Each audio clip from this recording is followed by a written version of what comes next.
Materi baru kita sejarah azan subuh, ya sejarah azan dan eksekusinya. Nah itu judulnya, sejarah azan dan eksekusinya. Waktu Nabi sampai di Madinah, pertama kali dibangun adalah masjid Kuba, Masjid Jumat, dan sampailah berdiri Masjid Nabawi. Ada soal, bagaimana cara memanggil orang salat berjamaah? Ada beberapa usul. Jadi rapat dipimpin langsung oleh Rasulullah. Pertama, dipukul lonceng, ditolak karena itu cara Nasrani. Yang kedua, ditiup trompet.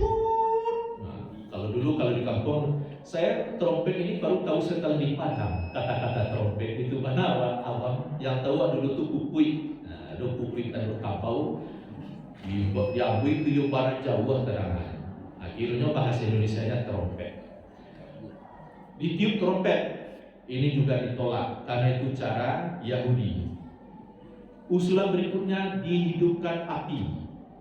Jadi kalau siang asapnya mengepul tampak, kalau malam tampak cahaya, tanda waktu salat telah masuk. Ini pun juga ditolak karena cara Majusi. Orang Majusi menyembah api. Rapat bubar, artinya belum ada keputusan. Jadi tidak harus tuntas juga malam hari itu, tidak. Pulang. Di antara peserta rapat itu namanya Abdullah bin Zaid. Tiba di rumah nasi, pokoknya hidanglah terletak. Kan ada lo baik sorok sinanda. Jadi makanan sudah terhidang, makan ada.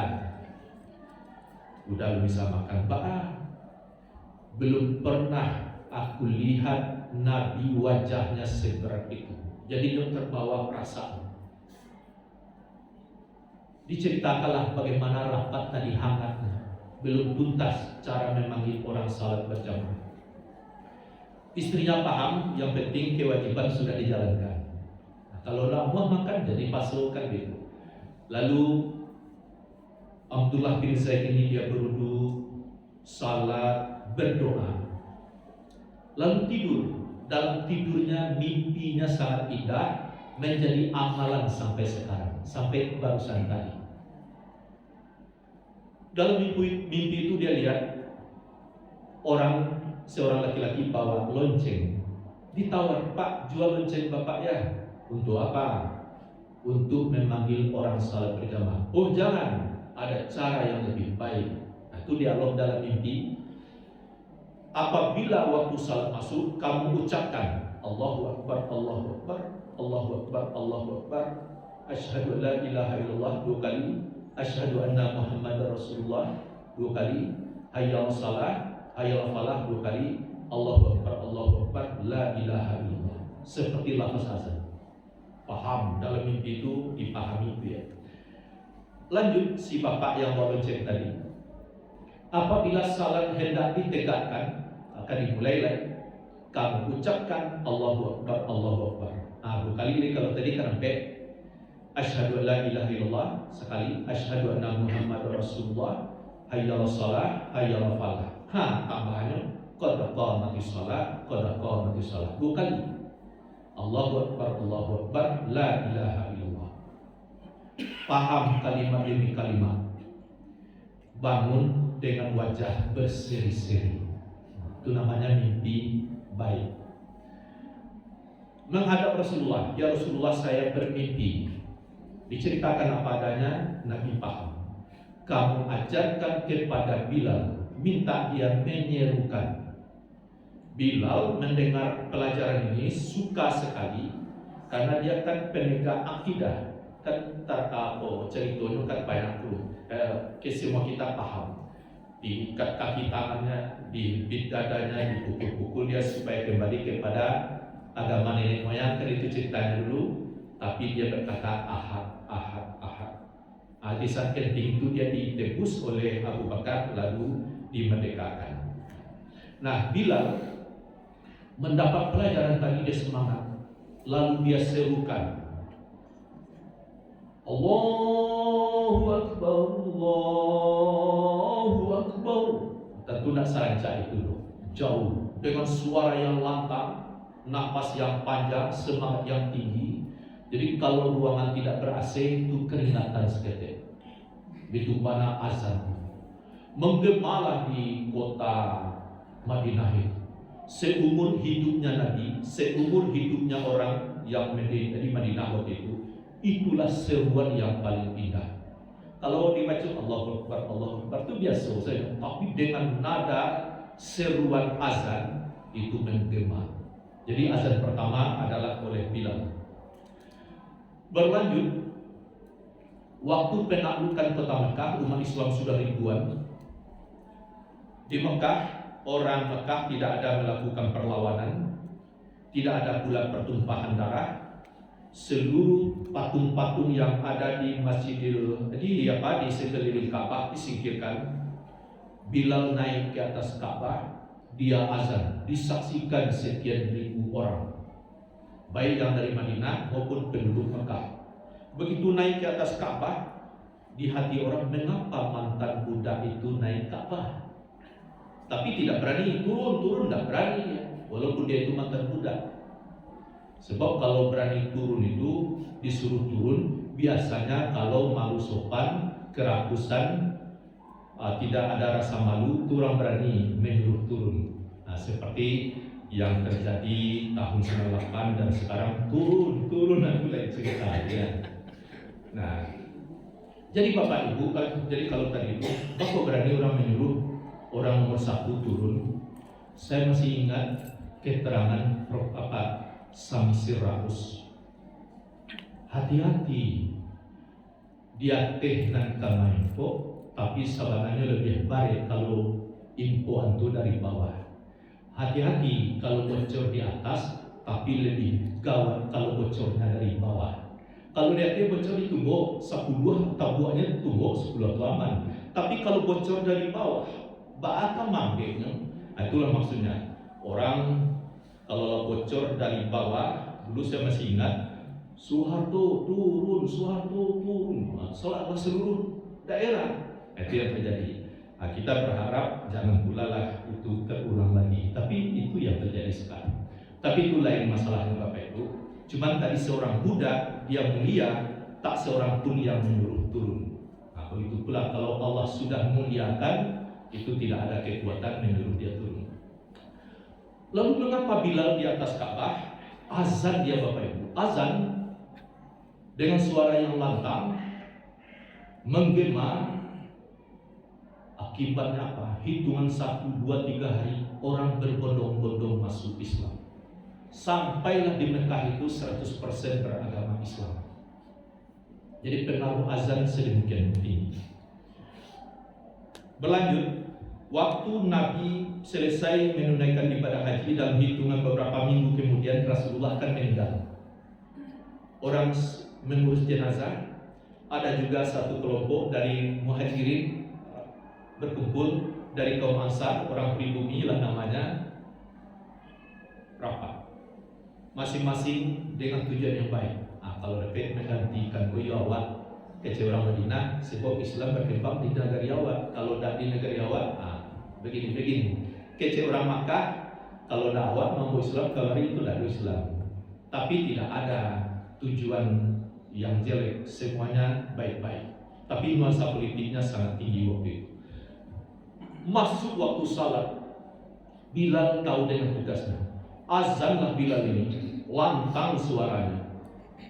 Tapi waktu membaca Asyhadu anna Muhammad Rasulullah, menangis, terseduh-seduh, sehingga tidak tuntas melafazkan azan. Jadi betul-betul bakternya itu tinggi, terbawa perasaan yang tinggi atas sedihnya meninggal Rasulullah, sehingga waktu menyebut nama Muhammad kan asyhadu anna Muhammad, dia menangis. Sejak itu Bilal tidak pernah azan lagi selama 2 tahunan. Masa Abu Bakar tidak ada lagi dia azan. Pemimpin selanjutnya kan Umar bin Khattab. Islam cepat berkembang sampai lagi Palestina. Waktu salat masuk, Umar berpikir, bala caranya bang, kalau azan diminta Bilal, bekojannya malu 20 nangis beko. Abu Bakar saja yang begitu tinggi wibawanya, lebih mulia duluan masuk Islam, tidak berani meminta Bilal azan. Tapi Umar ini dasarnya sangat cerdas, ketakwaannya tinggi, dia tidak mau menyerah, dia menghampiri Bilal, bukan memanggil. Jadi dia menghampiri Bilal dengan rendah hati, ya Bilal, saya Umar atas nama umat Islam. Waktu salat telah masuk, berkenanlah engkau azan. Luluh luatinya Bilal ko, tak do takkan sedih ko do. Azan dia dengan suara yang lantang. Bagaimana azannya 2 tahun yang lalu. Maka Bilal pula lah yang mengumandangkan azan pertama kali di Palestina. Jadi 3 kota suci itu dia berletak batu pertama lah. Azan pertama di Madinah, di Mekah, dan di Palestina. Kita lanjut materi ini. Kembali pada zaman Rasulullah. Waktu Rasulullah sudah tahajud, kan membiasakan rebahan, tidur-tiduran. Sebab tahajud Nabi itu ya lama. Jadi menjelang subuh masuk, Nabi tidur-tidur. Bukan tidur nyenyak, tapi tidur-tidur. Terlihatnya seperti memang tidur benar. Azan Bilal. Dalam azannya itu sesudah hayya 'alal falah ditambah dengan as-salatu khairum minan naum. 2 kali pula. Selesai azan, Nabi memberi komentar. Ya Bilal, sungguh bagus ucapanmu itu. Yang dimaksud tambahan as-salatu khairum minan naum. Maka jadikanlah setiap azanmu. Jadi Bilal itu setiap dia azan, azannya itu kapan? Kira-kira setengah jam menjelang subuh masuk. Selalu pakai as-salatu khairum minan naum. Apa maknanya? Oi jago, lebih baik tahajud nama nalun. Kalau subuh masuk tak bisa tahajud lain. Kira model itu. Nah, terus azan kedua siapa? Oranglah datang kamu saji. Namanya Ibnu Ummi Maktum. Nyolah agak umur tapi alun tua mana masih sekit. Maktunya butuh total. Nyo dulu orang tu tak bisa melihat sangin masih tampak jo cahayo. Tapi betul-betul total. Diberitahu ya Ibnu Ummi Maktum, fajar Sadiq sudah muncul. Azanlah. Azannya tidak lagi pakai as-salatu khairum minan naum karena orang dipandang sudah bangun. Tidak lagi.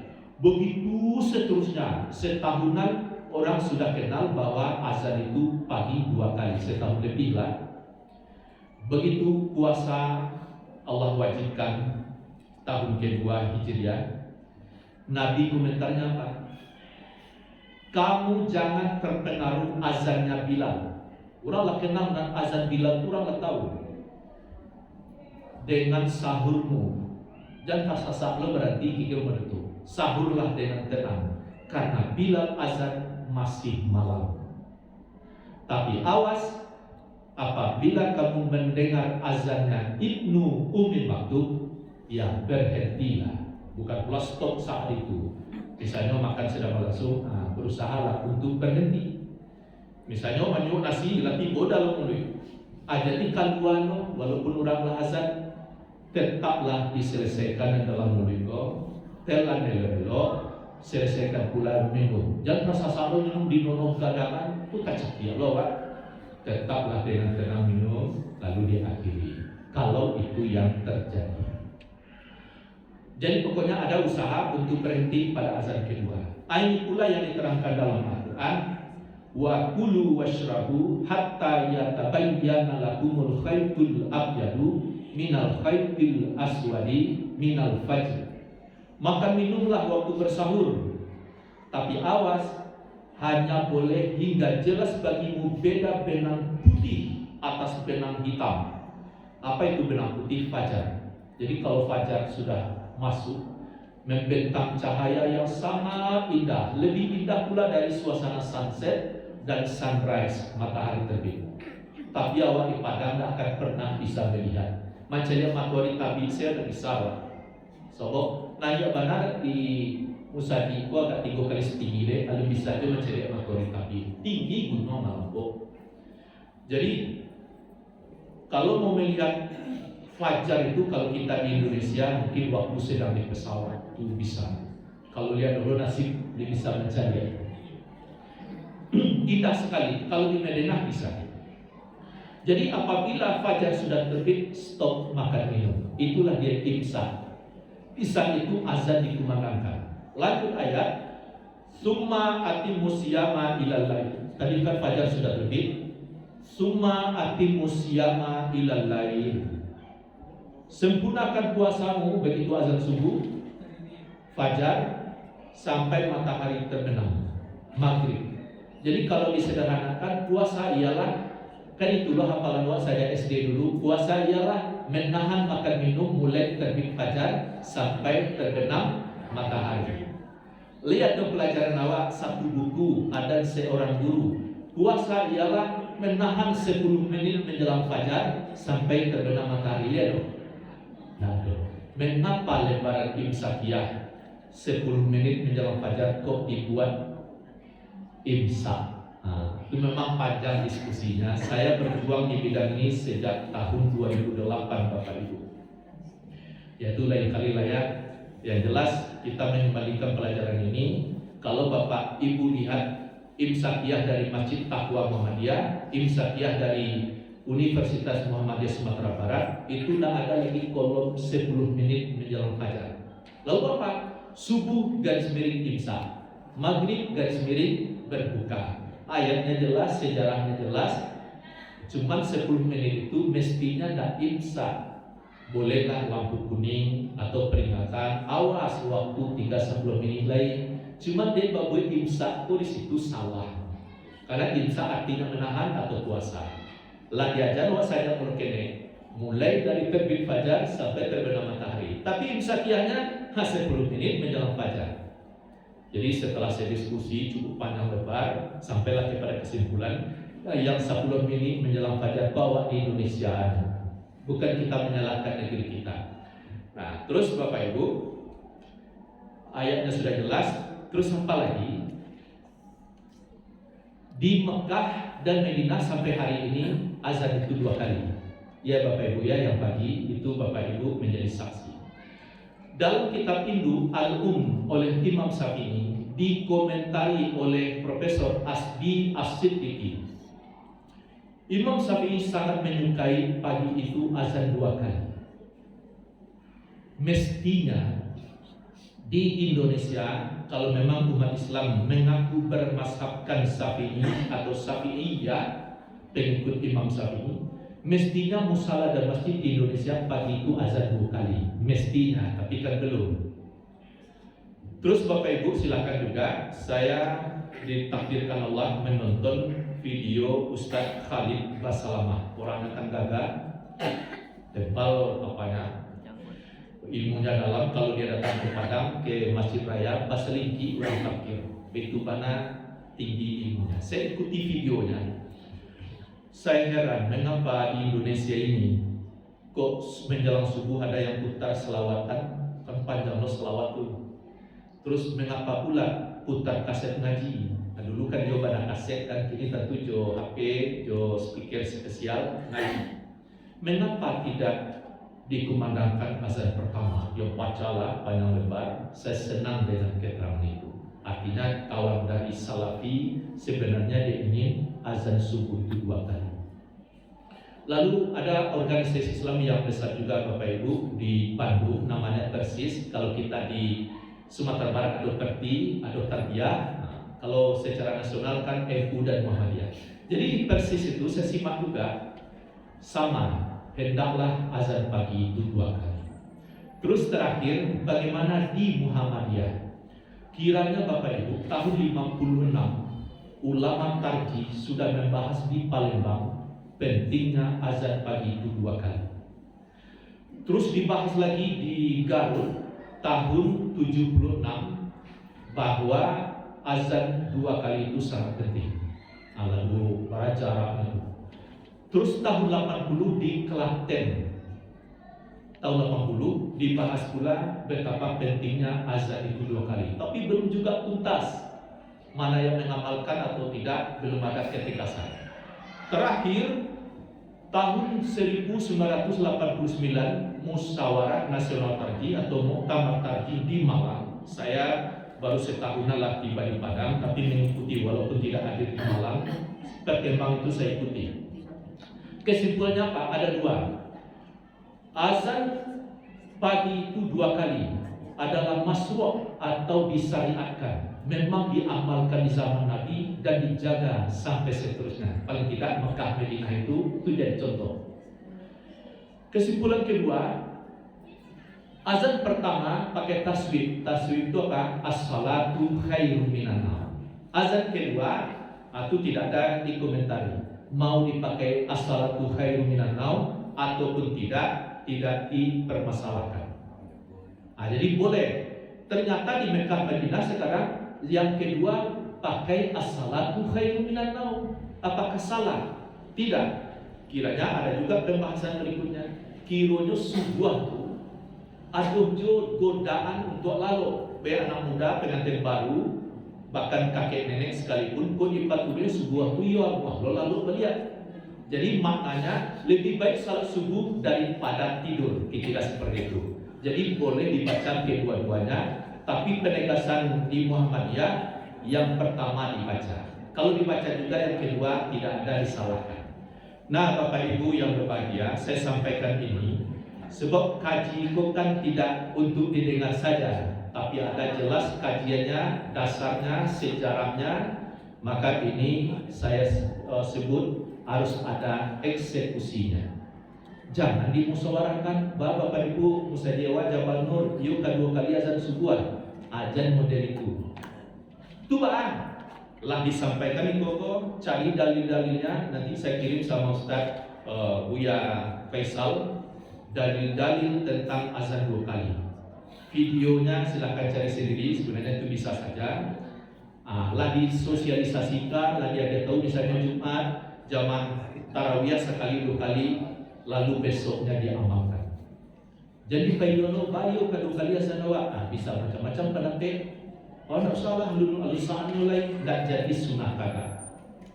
Saya ingin ada hanya satu contoh saja yang agak dekat di sini.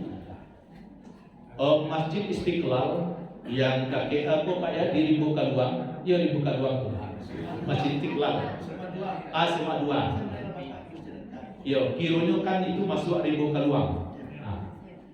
Waktu saya sampaikan tarawih, sudah tua turun, cepat ketua kepada wakilnya kira profesor, Pak Prof. Pak Prof itu kurang kan kalau pintar tuh aku mesti Pak itu lah jalanin, itu nya jawab dia kita kalau Pak ketua nyo dibuka awak mengecek dibangun prasangka baik, nggak boleh lo dihadir, iya kok itu indah harus dibangun prasangka baik. 3 hari ini awak ceramah subuh situ kan jadwal ada malam ada subuh. Ternyata iya, besoknya sudah azan 2 kali. Ternyata aman dan disukai.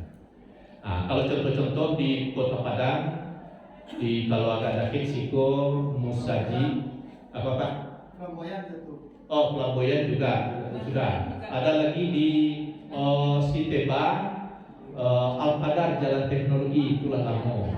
Di Jati ada Musajinya Baitur Rahman Lalamo. Jadi sudah banyak sebenarnya. Kalau takwa Muhammadiyah itu sejak saya tahu tentu jauh sebelumnya sudah. Acile yang menarik waktu ceramah subuh ke keluar.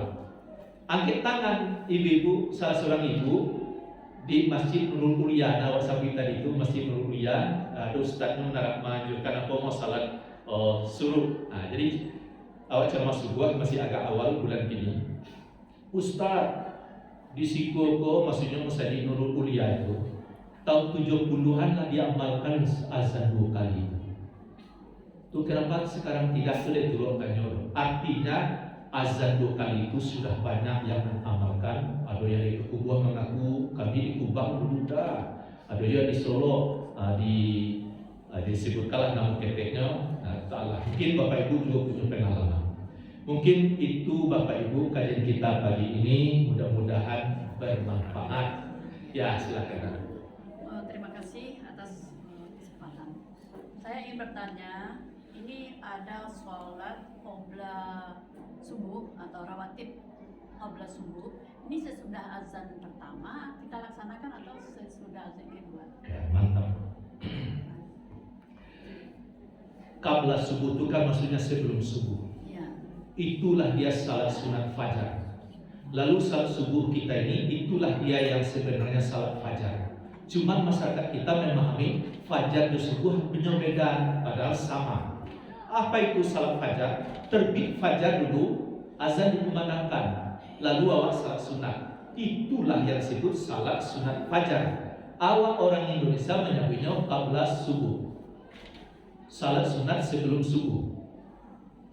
Jadi kalau salat fajar sebelum waktu subuh itu salah. Apa salah? Fajar alun tabi'lai. Itu wilayah waktu tahajud dan witir.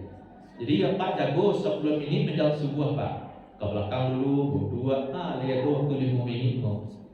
Bapak boleh tahajud 2 rakaat dengan tenang. Tidak disebut itu salat fajar, namanya salat tahajud. Jadi apa itu qabliyah subuh? Adalah salat yang dilakukan setelah masuk waktu subuh, azan dikumandangkan, awak salat sunat. Nama lainnya itulah dia salat sunat fajar yang pahalanya melebihi dunia beserta isinya. Bagaimana Nabi salat sunat sebelum subuh atau salat sunat fajar? Begitu azan selesai di rumah Nabi ikut 3 langkah saya nanti boleh sajikan.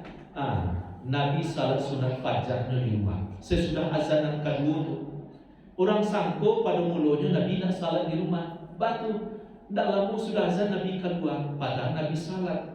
Tu bah ayatnya kira pendek. Rakaat pertama kul ya ayyuhal kafirun, yang kedua kul huwallahu ahad. Tiba saja di rumah Nabi, kau kan kakek. Nak do Nabi tahiyat masjid itu langsung iqamah. Tentu nak model kubana lo awak kan ditambah ada orang dalam perjalanan, tapi praktiknya seperti itu.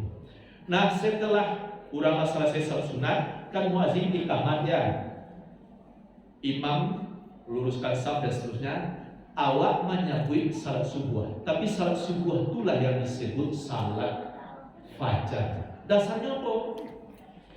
Aqimis salat dari duluki syamsi ila wasaqil laili wa qur'anal fajr. Inna qur'anal fajri kana mashhuda. Al-Baqarah 78 ya biar. Dirikanlah salat setelah matahari tergelincir. Tengah hari tadi tergelincir. Dirikan salat atau zuhur sampai malam. Ada asar, ada maghrib, ada isya. Itu maksudnya sampai malam.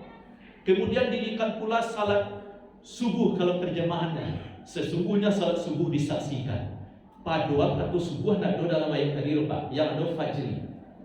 Seandainya kata fajri itu diterjemahkan, dirikanlah salat fajar, sesungguhnya salat fajar disaksikan. Karena terjemahan ulama kita dahulu, sebelum Ulado masuk ke Indonesia, sampai sekian lama pula, sampai awal kemerdekaan, sampai terkini, mari kita buktikan. Fajri itu tetap diterjemahkan subuh, sehingga di otak awal orang Indonesia itu namanya salat subuh.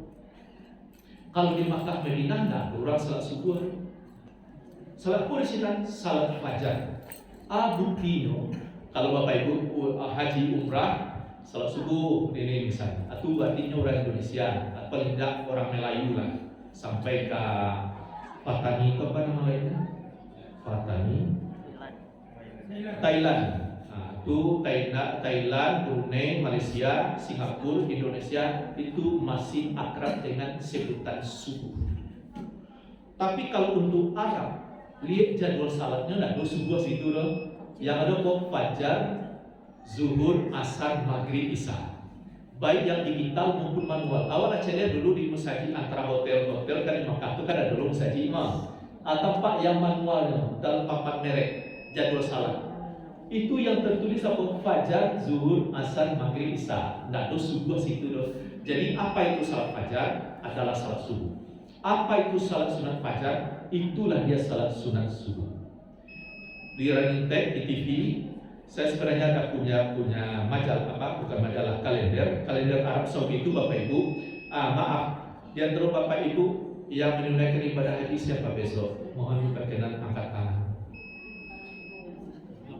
Oleh pulang apa-apa. Jadi nanti dalam pelepasan karena dodo silaturahim, sarankan beli kalender Arab Saudi, kalender Ummul Qura. Di kalender itu terlihat jelas jadwal salat itu fajar, zuhur, asar, maghrib, isya. Ada sebuah situ. Jadi dasarnya kok Bani Israel ayat 78. Karena fajri diterjemahkan sebuah dalam pemikiran awak itu namanya salat sebuah. Tapi itulah dia salat fajar. Jadi yang disebut qabla itu sesudah azan dilakukan. Azan kedua. Ya, sesudah azan kedua. Mungkin sudah cukup lebih ya karena waktunya sudah lewat. Oke Bapak Ibu, terima kasih. Moga-moga ya di sini juga diamalkan azan kedua. Tapi kuncinya apa tadi? Atas ketakwaan, jangan metode musyawarah iyo atau tidak, tapi disosialisasikan, maka Allah turunkan kekuatan. Moga-moga di sekitar ini yang duluan kenapa tidak? Karena contoh yang lain sudah banyak. Apalagi Bapak Ibu yang sudah balik dari tanah suci menjadi penguat bio di sinan azan 2 kali. Ya. Ya, Abuya dulu, sudah itu Ibu, silakan. Tanya Pak, mengumandangkan azan pertama itu berapa jarak waktunya antara? Ya, soal jarak untuk kita di Padang, Indonesia secara umum, ini ya sudah saya pikir ya setengah jam lah jelang waktu subuh. Jangan 1 jam. Kalau 1 jam menjelang subuh, Allah orang melihat lah mulai. Kalau di Makkah Madinah hampir 1 jam karena kondisinya berbeda. Adonan di lantai sekian, sehingga ia agak lama jaraknya. Tapi tidak sampai sajam mana kurang-kurang senenek dari sajam itu. Tapi tidak usah setengah jam dong. Ayo agak lama lah, tapi hampir 1 jam. Saya tidak tahu pasti berapa menit, tapi setelah pengalaman hampir 1 jam. Untuk awak Indonesia, kok yojo lagi ada di setengah jam, paling lama sampai 25 menit kalian. Tapi terserah, lihat waktu subuh mundur setengah jam. Atau sabananya bisa ditetapkan. Walaupun waktu subuh itu pada bulan tertentu kurang jam 5, pada waktu tertentu lewat jam 5. Awak tetapkan saja azan subuh pertama itu 4:30 itu sudah ideal. Pokoknya itu 4:30 azan, karena jaraknya tidak terlalu banyak perubahan. Tapi kalau mau disiplin setengah jam menjelang subuh, kan ada pedoman tuh. Moga-moga nanti tahun barat, tetapi ada dulu di situ dibuat azan pertama, dulu muncul situ. Tapi kok kan mimpi itu biar setengah jam menjelang subuh. Silakan Ibu. Masalah sholat Isra, tadi kan udah ada waktu bunyi, katanya tambah 20 menit. Ya. Nah sekarang udah ada lagi bunyi, berarti katanya masuk waktu duha. Bagaimana dengan sholat Isra kita? Oh ya. Jadi sebenarnya begini Bapak Ibu, penamaan salat ini itulah lama Nabi meninggal ada yang nama salat. Nabi nak do bagi nama salat duha, salat zuhur, nak do pokoknya begitu zuhur masuk tak kira matahari salat. Jadi sebenarnya dia bukan salat zuhur, tapi salat di waktu zuhur. Bukan salat maghrib, nak do salat maghrib bro. Terus apa? Salat di waktu maghrib, maksudnya salat di waktu matahari terbenam. Cuman awak umumnya bangsa dunia ini kan menyingkat-nyingkat. Salat maghrib berarti namanya salat di waktu maghrib. Kalau di Bueno panjang, salat di waktu maghrib itu panjang mana loh. Baik itu pula salat duha tidak ada diberi nama masa Nabi itu. Yang penting begitu Nabi salat di waktu matahari tetapi lah sekendalahan nama lainnya diungkap dalam Al-Quran waktu duha, demi waktu duha. Apa pula terjemahnya? Demi matahari sepedalahan naik. Sepedalahan itu pada kilo-kilo, itulah yang dirumuskan oleh ahli hisab. 20 menit setelah matahari terbit itulah dia duha. Jadi maksudnya begini Bapak Ibu, yang penting Bapak Ibu salatlah di waktu yang aman. Begitu salat 20 menit setelah subuh, namanya salat duha di awal waktu. Boleh juga disebut salat Isra, itu baru niatnya. Disinilah saya tidak mengatakan pembodohan dari awal. Yang namanya salat kan tidak dilafazkan niat. Niat itu di dalam hati. Yang penting salat di waktu matahari lah sepenggalahan. Dengan sendirinya itulah dia salat Isra, maksudnya matahari telah naik. Dengan sendirinya itulah dia salat duha, matahari masih pagi. Jadi tidak dilafazkan usalli. Bagi lo pelajaran awak sajak kenek-kenek dulu. Salat ialah amalan ibadah yang dimulai dari ucapan takbir dengan segala tata tertibnya, diakhiri dengan salam. Kan dulu salat ialah dimulai dari lafaz usalli dengan segala tata tertibnya, diakhiri dengan salam. Kan dulu. Cuman awak di Indonesia kok kadang-kadang itu baca usalli, padahal Nabi kan ada melafazkan usalli. Itu mungkin sudah dibahas di sini, saya tidak tahu benar. Kadang-kadang itu yang mengganggu jamaah tuh polo niatnya. Mau kasihnya tidak tentu baca usallinya tuh. Nabi tidak pernah baca usalli. Nabi hanya dalam hadis yang pendek, sallu kama ra'aitumuni usalli, yang diriwayatkan oleh Imam Al-Bukhari. Bapak itu jawab Nabi, ada yang bertanya, ya Rasulullah, ba'a salat dan banan. Jawab Nabi, perhatikanlah bagaimana kamu melihat aku salat. Jadi kama ra'aitumuni usalli artinya kamu perhatikan, contohlah seperti aku salat. Dia amatilah Pak Nabi bau buat, Pak Nabi taga, apa Nabi baca, lahirlah banyak hadis. Lalu disimpulkan seperti apa yang kita lakukan, moga-moga salat kita sudah dekat dengan sunnah Nabi. Tapi ingat, Nabi tidak pernah membaca usalli waktu salat. Itu niatnya di mana? Duduk dalam hati. Sekali lagi Bapak Ibu yang sudah punya buku dari waktu umrah, haji, kan dapat buku-buku itu dari Tanah Suci. Yang kemudian nanti dapat kebelah buku tentang salat. Akan ditemukan di sana, salat ialah dimulai dari niat, niatnya dibuat dalam hati. Lalu usalli situ loh. Mungkin itu Ibu jawabannya. Saya kira sudah, mudah-mudahan bermanfaat. Billahi taufiq wal hidayah. Assalamualaikum warahmatullahi wabarakatuh.